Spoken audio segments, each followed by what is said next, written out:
Bom, gente, vamos dar início a mais um vídeo para o canal Mente Aberta.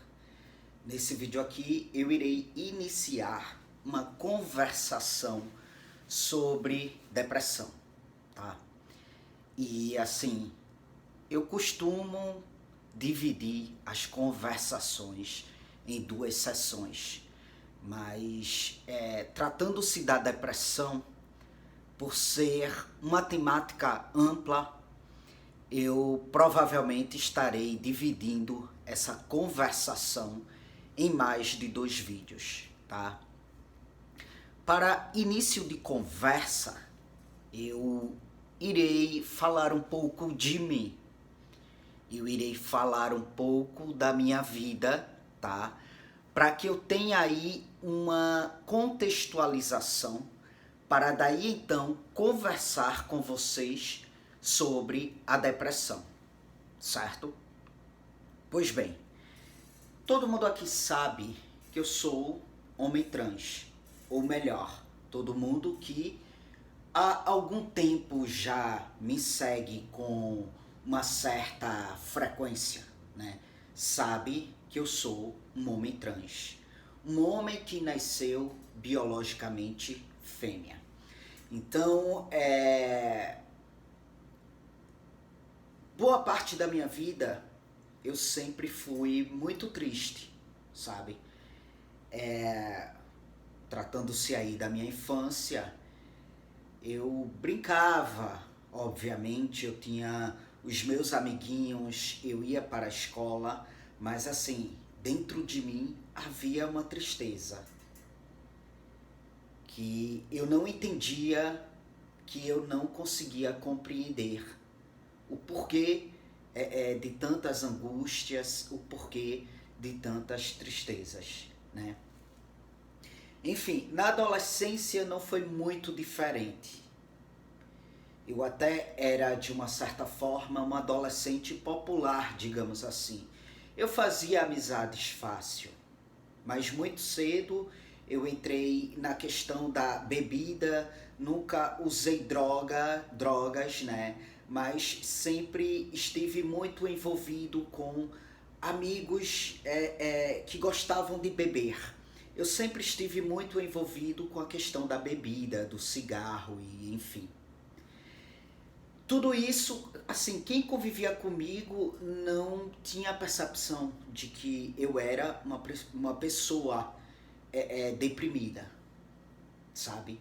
Não tinha a percepção de que dentro de mim havia uma tristeza. Talvez aqueles que tivessem um convívio maior comigo, talvez até notassem. Talvez até tenham notado. Mas na maioria das vezes eu estava aparentemente bem.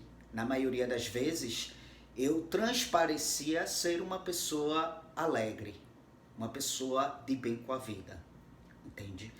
Mas o problema mesmo estava no momento em que eu me via só.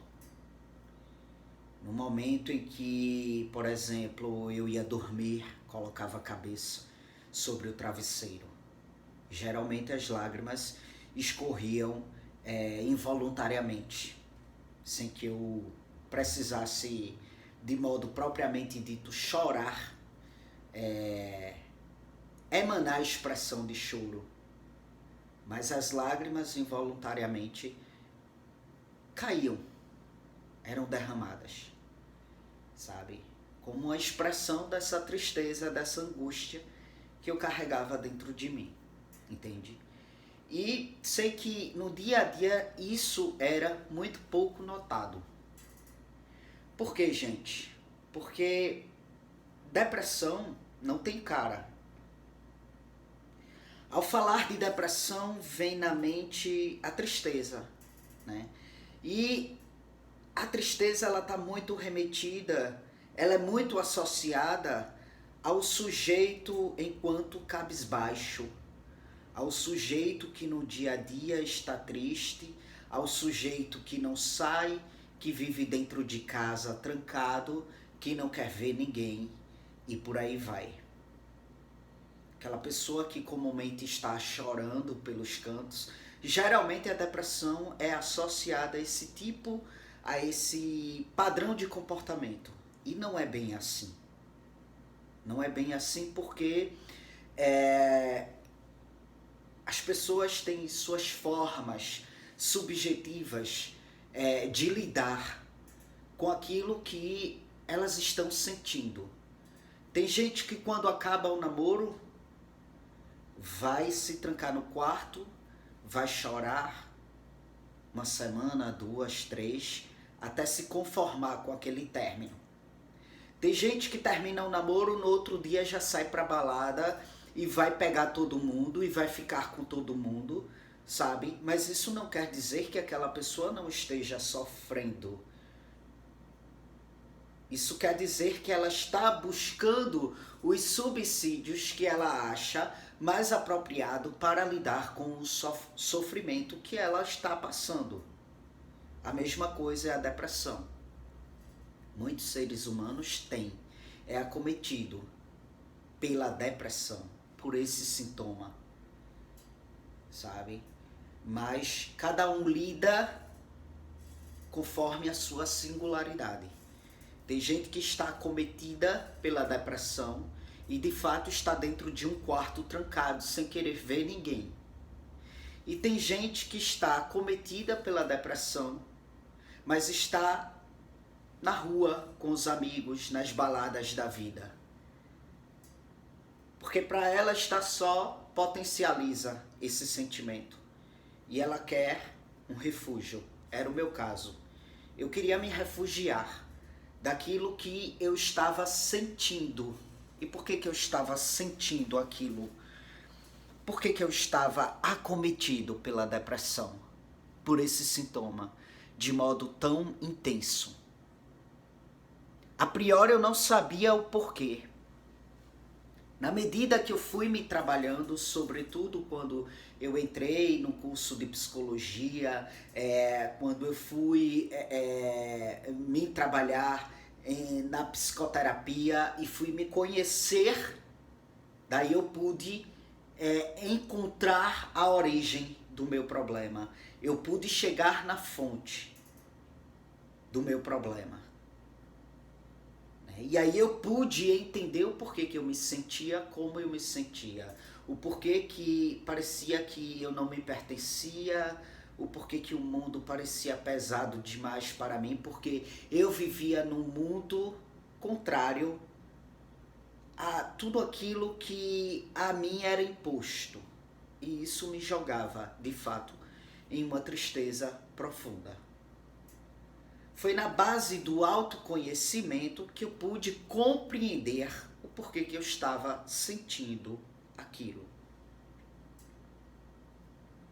Por que eu estou falando isso? Porque também existem muitas e muitas pessoas acometidas pela depressão, por esse sentimento que de fato é originado por uma depressão do sistema nervoso central, né? Mas essa depressão do sistema nervoso central não é por um acaso. Existem demandas de sofrimentos que ocasionam essa depreciação do sistema nervoso central. E a gente vai ver tudo isso com minúcias, com detalhes. Pois bem, às vezes a pessoa ela tá ali triste, ela tá ali cabisbaixa, ela chora por nada, do nada. E aí por que eu digo que é por nada e do nada? Porque quando eu chorava, na época que eu não entendia, era do nada. Não tinha um motivo ali consciente, um motivo aparente para eu estar triste. Eu pensava, cara, eu tenho tudo, sabe? Eu tenho tudo. Eu nunca passei fome. Eu pensava, cara, eu tenho uma família que, assim, a hora que eu quiser, me amparam. Nunca passei fome, tive estudos, tive oportunidades na vida, né? Tinha meu emprego. Então, assim, por que que eu me sinto como eu me sinto? Eu não sabia o porquê e às vezes até me culpava. Eu me culpava. Cara, tem gente aí no leito de um hospital com câncer, lutando pela vida, e eu tô aqui triste.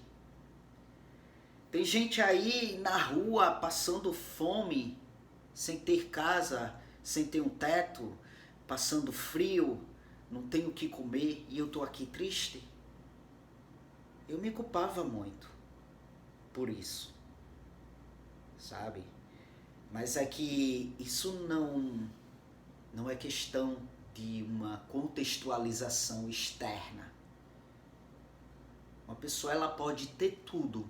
Ela pode ter saúde, ela pode não ter um câncer, ela pode não passar fome, mas existe um emaranhado interno de sentimentos, de conflitos, de demandas mal resolvidas que produzem essa tristeza, que produzem esse sentimento de depressão, sabe? E aí a coisa mais patética que uma pessoa pode fazer com alguém que está cometido pela depressão é comparar sofrimento. Olha, tu não tem razão para estar assim. Tu não tens motivos para estar assim. Tu tens tudo. Vai na rua. Olha as demandas de rua, as pessoas que vivem na rua, para ver se tu sai disso. Vai no hospital do câncer. Olha lá as pessoas sofrendo, para ver se tu sai disso. Tu não tem razões para estar dessa forma. E aí as pessoas tendem a desconsiderar a afecção mental e tendem a menosprezar isso aí. Por quê? Porque não está aparente. Um câncer, uma pessoa com câncer, ela é muito mais alvo de credibilidade quanto ao seu sofrimento, porque aquilo ali está aparente. Né? Porque o câncer é algo que é visível por meio de exames, né?